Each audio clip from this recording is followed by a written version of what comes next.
Considering Chapter 7, Bankruptcy in New York, understanding this process clearly is essential to making informed financial decisions.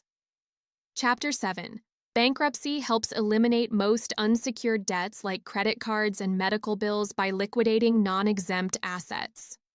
To qualify, you'll need to pass New York's means test, comparing your income to the state's median. Even if your income is slightly above the median, deductible expenses might still make you eligible. Key exempt assets protected in New York include portions of home equity, personal belongings, and retirement accounts.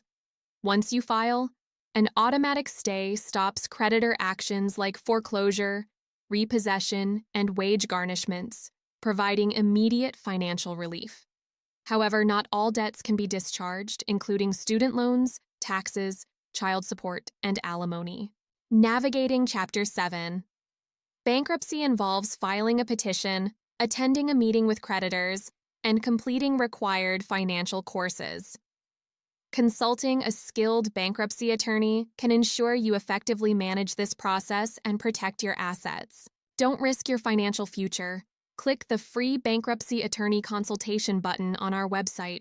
Get personalized legal advice and secure the best outcome possible. Take control now. Visit usbankruptcyhelp.com today.